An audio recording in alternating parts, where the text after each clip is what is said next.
Good morning, everyone. We'll give it a couple of minutes before we get started.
All right, we'll get started. So thank you, everyone, for joining us. I'm going to kick it over to Wesley McWhite, who is the Director of our Office of Diversity and Inclusion. Take it away, Wesley. Good morning. Almost said good afternoon, but really excited to be here. As Jesus Alcazar, our Chief of Staff, said, my name is Wesley McWhite. I am the Director of the Office of Diversity and Inclusion, and this is the second day designated for Central Jersey for our Social Equity and Excise Fee public hearings, our annual Social Equity, Excise Fee, and public hearings. So just like yesterday, we already done our introductions. So thank you all for joining us that are joining to speak or in the audience. We're gonna give a very brief SEAF overview, and then we're just gonna make way for public comments. We wanna reserve most of this time for individuals who have signed up to register to speak. And we're just really excited to hear from you all. So to begin, we want to talk about the CREAM Act and the mandates that are in it, particularly around funding, so that you all will have a greater understanding or education around what exactly are seed funds and what exactly are our other funds. So the Cannabis Regulatory Enforcement Assistance and Marketplace Modernization Act. This is one type of fund. These are the sorts of those funds are all fees and penalties, all tax revenue on retail, sales collected by the NJCRC, except amounts credited to the Property Tax Relief Fund and revenue from the Social Equity Excise Fee. And what are the uses for this particular fund? For this particular fund, can be appropriated annually, and at least 70% of this fund are to go towards grants, loans, and other financial assistance for impact zones, regulatory administrative costs, municipal reimbursements for drug recognition expert training, and financial assistance to impact zone residents. So the second fund, which we are all here for today, is the Social Equity Excise Fee Fund. And this is imposed on the cultivation of recreational cannabis on every licensed cannabis cultivator in New Jersey. And this is not imposed on medicinal cannabis cultivation. So the Social Equity Excise Fee Fund, what can it be used for? It is any excise fee revenue collected pursuant to this section shall be deposited into the CREMA fund and shall be used for annual appropriations in social equity investments. So what is your role today? So what we're hoping to achieve today is a two-way conversation about what to do with the social equity excise fee funds by soliciting your input and organizations input around New Jersey. And so your role today, as always, and every year so far, is to share your ideas for how the funds raised with social equity excise fees should be used. And our role here at the CRC is to hold 3 hearings, listening sessions for your ideas annually, and to write a report representing your ideas and recommendations to the governor and legislator. And as we always say here at the NJCRC, you can find it on the website. And so on our website, you will find recordings, and on our YouTube page, you will find recordings of previous social equity excise fee hearings and the previous recommendation reports that we have sent to the governor and the legislator. So let's talk about SEEF dollars. The fees, who pays it? So the fees, as we said earlier, is imposed on cannabis cultivators, adult use, not medicinal, for usable cannabis to any other class of cannabis establishment. And so the NJCRC adopted regulations on August 19th of 2021 that set the set SEEF at 1/3 of 1% of the average retail price per ounce. And so last year, 2023, the average state retail price per ounce was $373. And so the social equity excise fee for 2024 set by the board was set at $1.24 an ounce. The funds raised in 2023 were just under 3.2 million. And so as the price of an ounce drops and as the market expands, a SEEF can go up, providing more stable revenue for the state that can be allocated to impact zones. The using revenue for social equity. So I'm not going to read all of these, but these are program examples and potential investments that can be made, or recommendations, or that can be made rather, by the governor or the legislator. And so program examples like apprenticeships and financial literacy programs, business and marketing services, and specific employment training. Potential investments are grants and loans, financial assistance, economic development, housing development, workforce development, and youth development. And generally, we've had just about every recommendation listed here and more as a part of those reports. SEEF can also be used for possible legal services and legal aid, reentry and rehab services, educational support, social support, and food assistance, and possible services for health and wellness, like mental health services, substance use disorder treatment and recovery, youth recreation, and mentoring.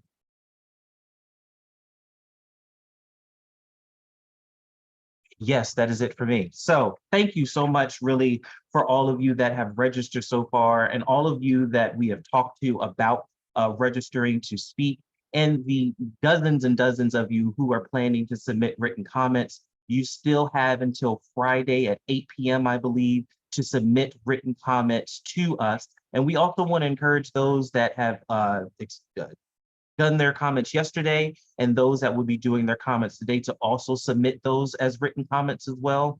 We really value your impact and your recommendations and your input here. And we also want to encourage you to talk to other organizations that you are connected with and in your network, and leaders in this space and leaders across New Jersey who would like to provide us recommendations on how best to spend SEEF funds. And so with that, I'm going to turn it back over to our Chief of Staff, Jesus Alcazar, who will be running the public comment portion of our hearing today. Thank you so much. Excellent. Thank you, Director McWhite. I'm going to read off the list of registered speakers. All individuals will have 3 minutes to provide public comments. And so we ask that when I call out your name, please raise your hand so that I may promote you to speaker using the Zoom feature. And ultimately, after registered speakers are done providing their feedback, we will open the floor to allow anyone to provide public comments. So I'll begin by calling on Councilwoman Jennifer Keys Maloney from Ewing Township. Please raise your hand so that I may promote you to speaker. I see you. All right, Councilwoman, can you hear us? I can. All right, the floor is yours. Oh, great. Thank you so much. And thank you for the opportunity to speak.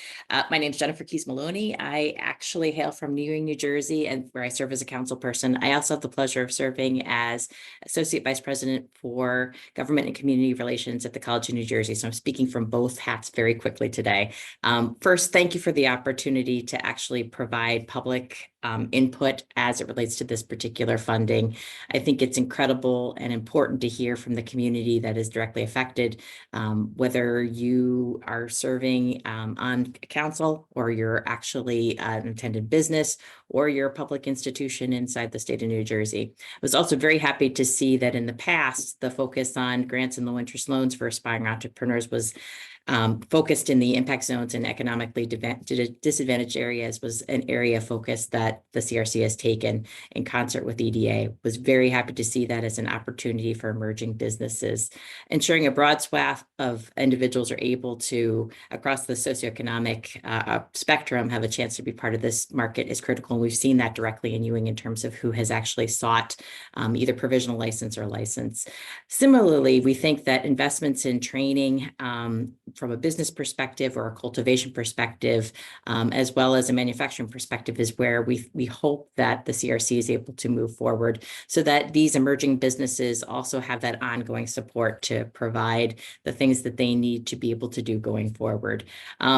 I understand that the funding is very limited, and so you try to make those dollars count as effectively as possible. One area directly related to my work at the college has focused in on investing in R&D in particular, because oftentimes, especially fledgling businesses, don't have the bandwidth to be able to provide that throughput as it relates to ensuring that modifications in their growing practices or modifications in their biology have a space and a time to do the things that they need to do. And so where possible, we think as an attendant area to think going forward would really be around those R&D opportunities, even if they're small innovation hubs around the state where businesses that meet the kind of index of, impact zone are able to access resources through a hub that allows them to do the additional work that they need to, so that they can meet the next evolution of the product itself in terms of ensuring that in essence, we have the best possible product out there for members of the community. And at the same time, these businesses are able to thrive going forward. And so I look forward to hearing where the fellow speakers think this money should be focused. It is very limited in its scope, but we think it's vital to the communities that in essence benefit from the businesses in their town. And with that, I'm happy to answer any questions. All right. Thank you so much, Councilwoman. We appreciate your feedback. We will reach out after the call. Great. Thank you. Thank you. All right. Moving on to Cheryl Murray Powell. I do see your hand is raised, so I will now promote you to speak. All right. Are you there, Cheryl? I am here. Hello. Good morning. Good morning. Good morning to everyone. My name is Cheryl Murray Powell, Esquire. As mentioned, I'm a cannabis agricultural dietary supplement trade and psychedelics attorney. I am a Jersey resident as well. And I am really proud of the work that the CRC has done, especially with regards to honoring their commitments, with regards to how these excise taxes are collected as well as distributed, and getting this level of community input before disbursements are being made. I remember the meeting from September in Trenton, the CRC meeting, where it was discussed that we were going to reduce the excise tax because there's been a reduction in the price per ounce. And you've been very consistent in honoring your commitment. So I just want to recognize that from the start. With regards to how these funds are utilized, the New Jersey CRC and its partner organization, NJBAC and others have done a great job with regards to technical assistance programming. I think there is opportunity for additional funding for technical assistance programming and support. The grant funding that has been made available has been a hit with our producers here in New Jersey. In addition to that, any funding that can be available to strengthen the footprint and the execution of these stores in New Jersey, the legal stores will also help to restrict the appeal of illicit stores to consumers. So I think if we have funding available that we can give to these new entrepreneurs to help them as they navigate some of their challenges from a municipality standpoint, by having good legal counsel, navigating some of these real estate acquisition challenges, I think that's a good use of these funds as well. In addition to that, making sure that we look at how we can support the education system. One of my recommendations for the New York market has been to provide transit cards for free for teachers. I know we always look to supplement students on their transit cards. But in addition to that, looking at their educators and sometimes they have constraints financially. Also providing childcare for essential cannabis workers. In 2021, I said this in public comments, and I stand by that. Essential cannabis workers need to have access to childcare so they can career path and become the lawyers, accountants of the future, and attend networking events to help their careers. I thank you for your attention and the opportunity to support. Thank you. All right, thank you so much. Moving on to Ami Kachalia. Ami, are you available? All right, see your hand. I will now promote you. Let's see. All right, the floor is yours, Ami. Great. Thank you so much. Good morning. My name is Anna Kachalia. I'm with the ACLU of New Jersey, and I really appreciate the opportunity to testify today. New Jersey's cannabis legalization law committed a significant portion of cannabis-related revenue towards community reinvestment. We were really happy when this happened, and now we're in a moment where we have the opportunity to see this come to fruition. We urge the CRC to follow the lead of community members that are calling for investments and resources that build access to opportunity and allow communities to recover from decades of criminalization. Community reinvestment funds can be used to support essential programs like social services, housing, food assistance, education support, harm reduction. And these are all resources that have been disinvested in for decades. And so as community members and advocates have emphasized over the course of the last 3 budget cycles, this is one way in which the cannabis funds can be used to help support repair. It's also vital that none of this funding is used to support law enforcement or criminal legal system stakeholders. New Jersey has spent over $1 billion to spend really to enforce marijuana prohibition. And we know that moving forward, that is not the way we should be going as a state. We really appreciated that the CRC included that recommendation of no law enforcement funding in prior years, and we hope that this is a cornerstone of any recommendations going forward. The other thing, though, is that we strongly encourage the CRC to immediately increase the CEIF to the maximum that's allowed under the statute. My understanding, based on an average retail price of $370 plus, is that CEIF can be set to $10 per ounce. Under the current CEIF, which is $1.24 an ounce, it's kept kind of artificially low. And what it does is leave millions of dollars on the table that could be going towards community reinvestment. Increasing that CEIF from $1.24 an ounce to $10 per ounce will allow the state to collect 8 times as much revenue that could then be directed back to communities that have been most harmed and really increase this pot that we're all talking about and allow us to be more flexible and expansive in our thinking of what we can do with it. Finally, I want to just mention the need for more transparency and maybe public processes at the legislative end of this as well.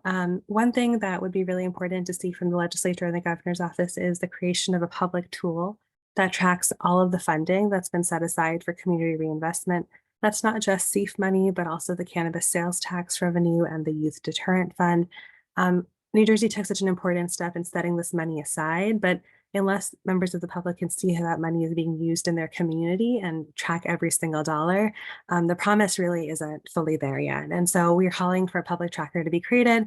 One way to start even is just to understand how the CEIF money has been spent in prior years, so that people have a foundation as they're thinking about how this money can be used going forward. Happy to talk more online, but thank you again for the opportunity to testify today, and grateful for the CRC's commitment to a public process around this. All right, thank you so much, Ami. Moving on to Sefira Artis Mills. Please raise your hand so I may give you permission to speak. Is Sefira on? Nope. Moving on. Next up will be Leo Bridgewater. Leo, please raise your hand. Okay, I see you. All right, Leo, make sure you're unmuted. The floor is yours. Good morning, everyone. Thank you again for allowing me this opportunity. My name is Leo Bridgewater. I'm a resident of Trenton, New Jersey. I'm also a founding member of the Service Disabled Veterans in Cannabis. I would like to discuss some of the things that I would like to see happen with some of the CEF funding.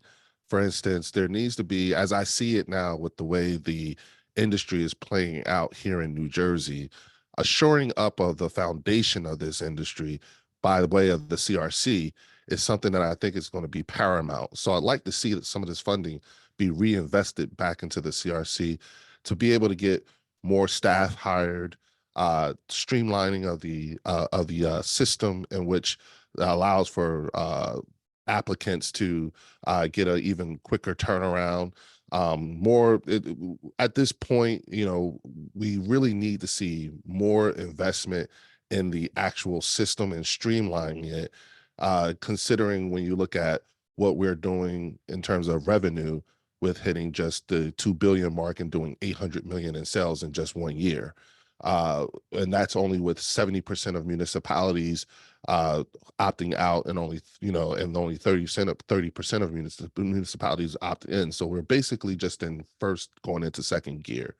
So the shoring up foundationally of being able to have the CRC more streamlined. Also, access to capital is another big thing that is starting to become an issue that has historically been an issue and continues to be an issue, particularly as we see here in New Jersey. Our numbers could even be even better if we were able to have more social equity applicants have access to capital by way of the technical assistance program funding, with more grants.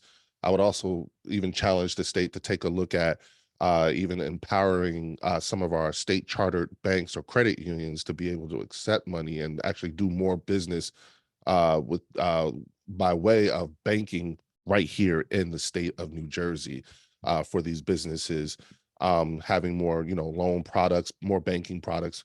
And this is prior to federal legalization. And there are ways in which that can get done. I would also like to see, in regards to the transparency, being able to see where we are with how we use the funding, particularly as we get older and older. We're still a very young market. We're very young. Our CRC is still a very young state agency that is getting better and better, and considering where we are right now, as opposed to the rest of the country, we're leading the country. And so we need to be more innovative. And so seeing the way these funds are being used to prop up, the actual system being the CRC, again, getting more people hired, streamlining, also with transparency and access to capital, and also a very real investment in education by way of these technical assistance program. With that, I'm going to take the rest of this time and just say thank you for allowing me this time to speak. Excellent. Thank you so much, Leo. We appreciate it. All right. Moving on, we are going to call Marlena Ubel. Marlena, please. Okay, I see your hand. All right. Marlena, are you there? Yes, hi. All right. The floor is yours. Okay, thank you. Good morning. Thank you for the opportunity to share my testimony. My name is Marlena Ubel, and I'm a senior policy analyst at New Jersey Policy Perspective, a nonpartisan think tank dedicated to championing economic, social, and racial justice for New Jersey residents. The social equity excise fee is more than just a financial measure. It's a vital step towards rectifying the injustices inflicted by the war on drugs. We've seen families torn apart, economic opportunities stifled, and communities of color disproportionately affected by draconian drug policies. The revenue generated by this fee should, therefore, under no circumstances, be given to law enforcement agencies, which were the very entities that caused the most harm enforcing cannabis prohibition. Law enforcement already receives the lion's share of public safety funding, even though other social service professions, such as public and mental health professionals, school counselors, and social workers, are just as important to public safety. CEIF revenue must be distributed not just to municipal governments, but to promoting stronger, safer, and more resilient communities, recognizing substance use as a matter of public health. Crucially, those directly impacted by the war on drugs must have a voice in how these funds are utilized. We must do our best to ensure more legitimate stakeholdering. NJPP advocates for a diverse range of uses for CEIF revenue, from community programs to harm reduction services, acknowledging the successes of states like Colorado, where similar funds have bolstered education, mental health services, and homelessness prevention. I want to specifically highlight harm reduction services because although the budget this year is expected to generously fund the programming in fiscal year 2025, those funds are a result of the opioid settlement, and to maintain this level of funding in the future, the state will need a sustainable revenue stream. Finally, given the importance of this fee, the CRC should move to increase it, setting CEIF at the maximum allowed by statute, which would keep New Jersey among some of the lowest taxes on cannabis in the country. So let's be clear, equitable distribution is paramount. Municipalities must prioritize racial justice and reparations for those most affected by the war on drugs. Anything less would betray the very essence of CEIF's purpose. Thank you so much for your time and attention. All right, thank you so much. Moving on to Tahir Johnson. All right, Tahir, the floor is yours.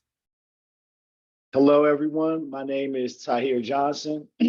I'm the founder and CEO of Simply Pure Trenton, an adult use cannabis dispensary here in Trenton, New Jersey. I'm also the president of the Minority Cannabis Business Association, and it's an honor to be here talking today to you all. I'll just say I remember years ago when we were sitting here before the industry got founded, and even imagining that the day would come where we could actually take tax dollars from cannabis to be able to improve communities that have been most harmed by the war on drugs. We're really here now. It's a reality. So it's a surreal thing to be really here in this situation. And I'm honored to be able to give comments. So for one, in terms of communities that have been most harmed by the war on drugs, I think that it's important that the money from social equity funds can be able to go into communities like Trenton, where I've seen so many people arrested here for cannabis, places like Newark, Camden. There's so many other places all across the country, but there are organizations here on the ground actually doing the work to serve these communities in a number of different ways and provide services. So in my written testimony, I'll provide a different list of organizations, community-focused organizations. One in particular here in Trenton that I see doing good work, Salvation and Social Justice, that I like to recommend be supported. But really one of the things that I like to focus the most on is the opportunity to support entrepreneurs and social equity operators coming up in the industry. I've already heard it said, but I think one of the most important things that we have in New Jersey right now that separates us from the pack is the funding that we're providing from the New Jersey Economic Development Association. I can say it's personally been meaningful for me as someone who's receiving one of the $150,000 grants. Man, it's coming right on time where I really need it. But I know there's only a handful of us that are going to be able to have access to these funds. So being able to expand these programs so that more social equity entrepreneurs can have access to these funds would be meaningful, because most of the people I talk to can't get their business off the ground because they don't have the money. While the $150,000 and $250,000 are great, that's a small drop in the bucket towards what it takes to open a business. So even if there's opportunities to increase the funds that we can give to our grantees, or even offer low interest loans, would be a great thing. Another great opportunity that I've already heard spoken about is the technical assistance that we're providing through programs like the New Jersey Business Action Center, which can really give people the resources that they need to get off the ground. And I'm looking forward to that program launching and being an instructor there, Because another thing that people need to reach out in the social equity community and actually make it is access to information and access to capital. So it's only right that the primary thing that these social equity funds that we're taxing for go back to being able to make social equity operators actually be able to participate and be in the industry. And so that's one of the things I would love to see. Thank you for the time. Excellent. Thank you so much to hear. Moving on to Angela Speakman. Angela, please raise your hand. All right, I see you. All right, Angela, the floor is yours. There we go. When we individually asked 297 New Jersey libraries to participate in a survey about access to cannabis public education with an 18% response rate, we discovered broad interest in hosting cannabis community conversation programs.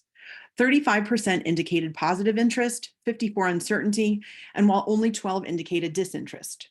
This backs the findings of the Rutgers and Drexel researchers who, in the 2023 CEF comments, reported that education is a priority need.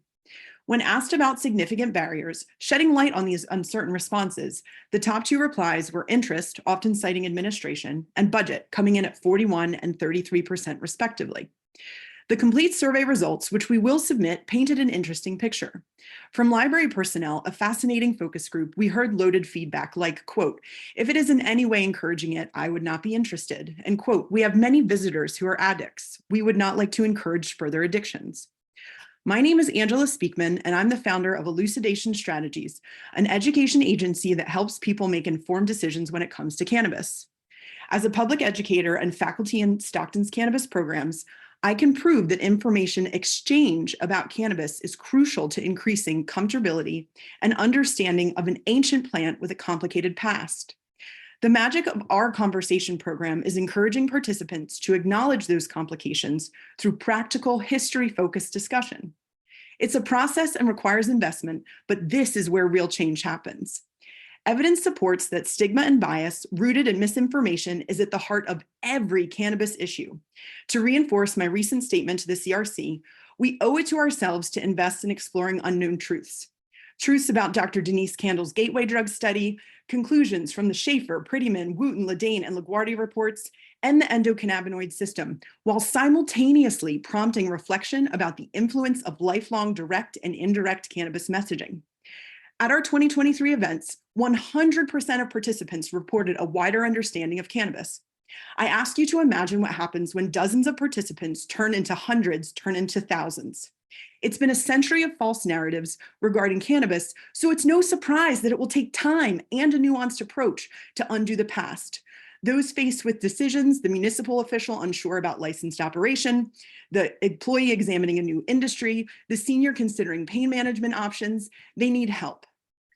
One survey response was, this library is located in a small conservative town that doesn't take well to change. While I personally feel that this would be a great program, I'm not sure our patrons would feel the same. I'm genuinely unsure about how they would feel about programming. This encapsulates the inherent tensions of legal cannabis and must be addressed for progress.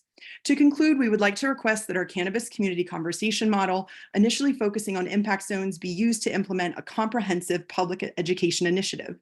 A subsidy program eliminates funding and hesitancy barriers. To the CRC staff, commission, and stakeholders, thank you for your time, your consideration, as well as your service. Excellent. Thank you so much, Angela. Moving on to Matthew Hirsch, Council President, Highland Park. Matthew, are you on? If so, raise your hand. All right, negative. I don't see anything. Moving on. Abigail Kalmbach. Abigail, please raise your hand.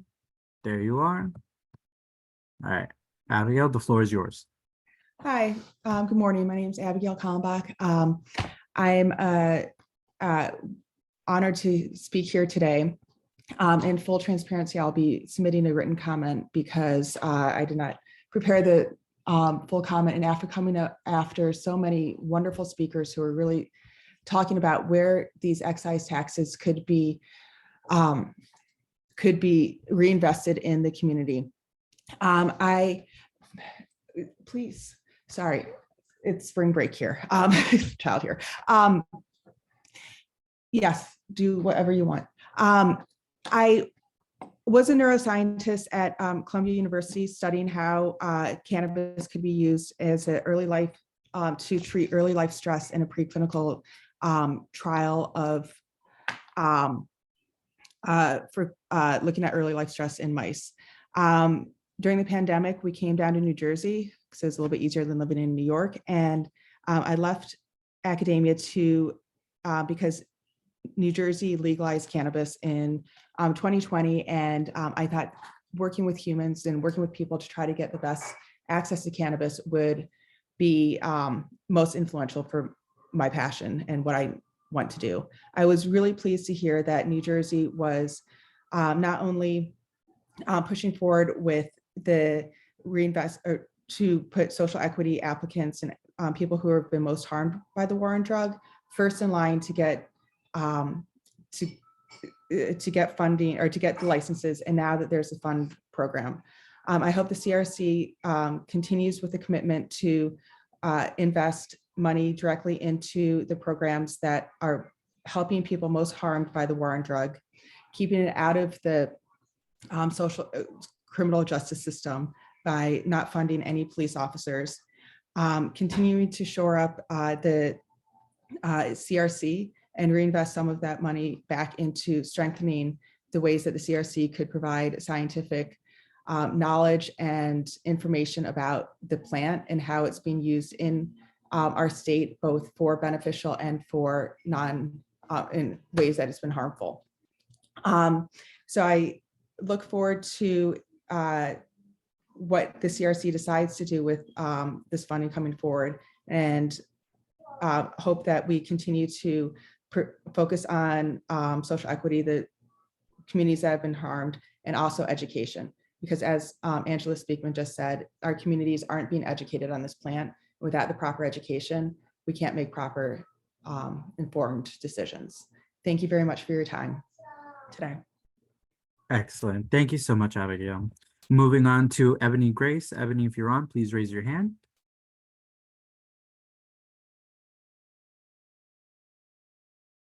Again, Ebony Grace, are you on? If so, please raise your hand. All right, negative. Moving on to Michael Burry. Michael, are you on? I see your hand. All right, Mike, the floor is yours. Hi, I want to thank the honorable members of the Cannabis Regulatory Commission for having us here today. My name is Mike Burry. I'm a union organizer for the United Food and Commercial Workers, Local 360. The UFCW represents over 1.4 million hardworking families across North America, and we're proud to be the official labor union to represent cannabis workers in partnership with the AFL-CIO. First, our union commends the CRC for their thoughtful and wide-ranging recommendations on last year's CEEF funds. Many worthy causes deserve the funding, and the CRC demonstrated their ability to give careful considerations to all points of view. We have confidence the Commission will again offer recommendations to benefit the working class and to promote social justice across New Jersey. This year, UFCW hopes the Commission will recommend allocating a substantial portion of the CEEF funds to victims of the failed war on drugs. We believe restorative justice and support for social services should be the top priorities, especially in the communities most impacted by prohibition. The original justification for collecting social equity excise fees was to directly benefit lower income communities that were negatively impacted during the drug war, particularly the communities of color that were disproportionately targeted by the police. Therefore, the UFCW urges that these funds continue to go towards the people instead of reverting back to law enforcement. We hope the CRC will continue to prioritize avenues that uplift local communities. Also, we ask the CRC to prioritize individuals with drug convictions and give them a chance to thrive in the legal cannabis market. Our union partners with law firms and local dispensaries to offer free expungement clinics. Our goal is to fully enfranchise victims of the drug war to work in the legal cannabis market or in any field they desire. These clinics offer real material change in the lives of people who had their prospects upended by prohibition, and we encourage the CRC to allocate CEEF funds to develop a similar program. In summation, when deciding the most equitable use for the $1.5 million in estimated social equity excise fees, please consider funding for real, on-the-ground material support in impact zones across New Jersey. Thank you for your time, and please feel free to reach out with any questions. Excellent. Thank you so much, Mike. Moving on to Natasha Andrews. Natasha, are you on? All right. The floor is yours, Natasha.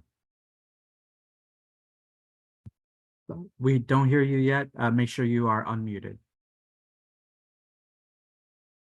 All right. There we go. Natasha can. Yes, good morning, and thank you for the opportunity to address you in today's hearing.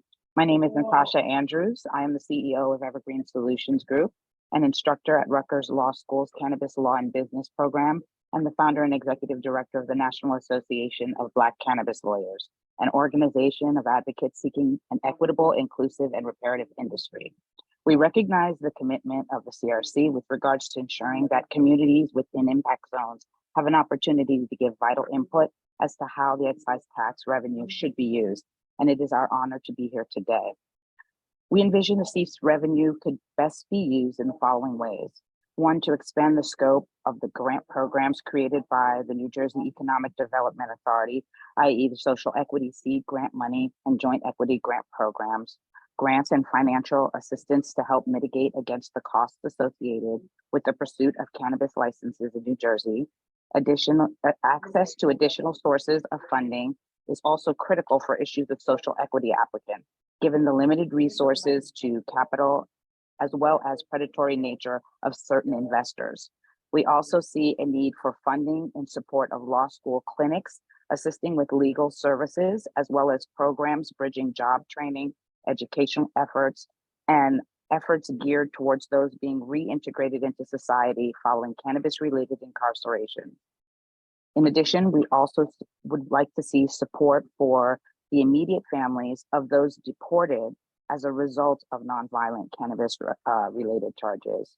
We echo the sentiments of many of our colleagues who have spoken before with regards to not having funds reinvested into police departments for punitive measures, for increasing the funds that are available through CEIF, and for certification and education programs so that those in the community can not only be educated on ways in which they can engage and benefit from the industry, but more importantly, to help destigmatize as much of the stigma continues to be persistent with those that are not familiar with the cannabis industry.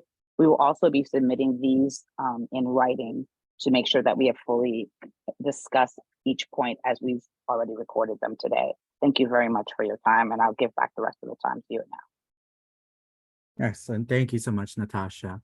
Last person is Paul Sesko. Paul, are you on? If so, raise your hand. All right, negative. I will now call the two individuals who did not speak yet, and then I will open the floor. Matthew Hirsch, are you on? All right, negative. And lastly, Ebony Grace. Ebony, are you on? All right, negative. If anyone wished to speak, please raise your hand utilizing the Zoom feature. All right, I see one hand. All right, Tanisha, the floor is yours. Hi, good morning. I just wanted to let the record show that I will be testifying for Ebony Grace tomorrow at 1 p.m. and I have already signed up. Understood. Thank you so much, and we'll wait for your feedback tomorrow. Thank you so much.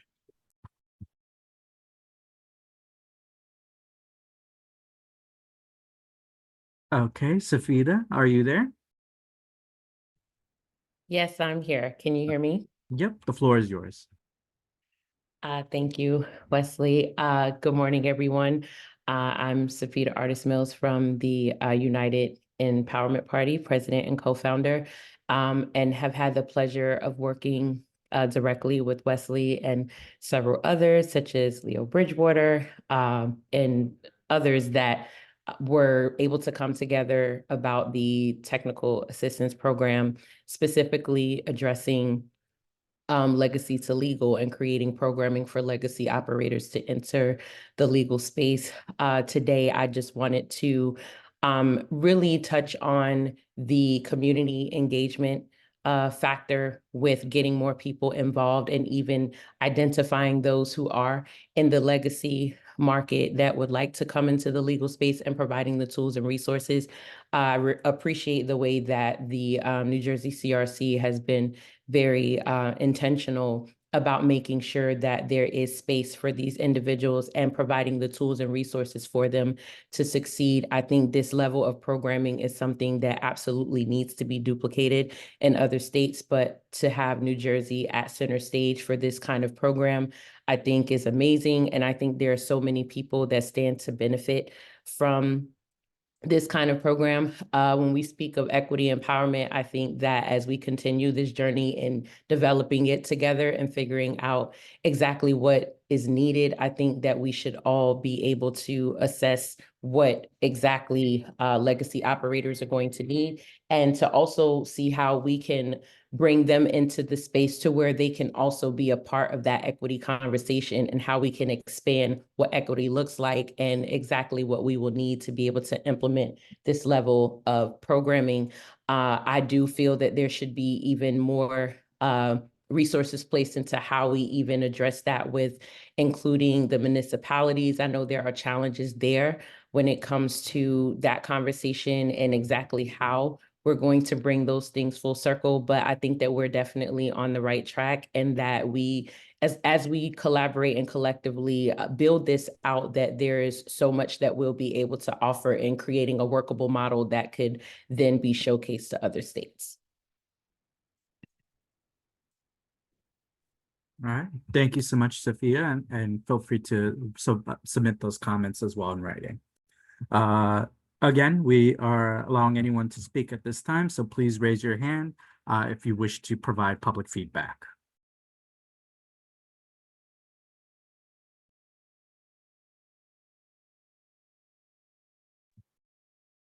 All right, last call. Would anyone like to provide comments on SEEF funding?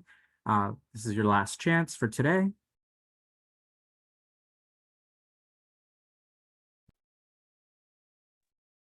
All right, negative. So Wesley, I will now kick it back to you. Sure, thanks. So thank you all again for, nope, there we go. Thank you all again for your participation today. Again, please tell your partnering organizations and leaders in this space and others around New Jersey about their last opportunity this year is tomorrow to speak live with us, providing their recommendations on how best to spend SEEF dollars. And please remember to submit your written comments. If folks were not able to speak today and wanted to submit their written comments, folks that did speak today, please consider submitting those written comments, and you have until Friday at 8 p.m. to do so. Thank you all so much, and we'll see you tomorrow at 1 p.m.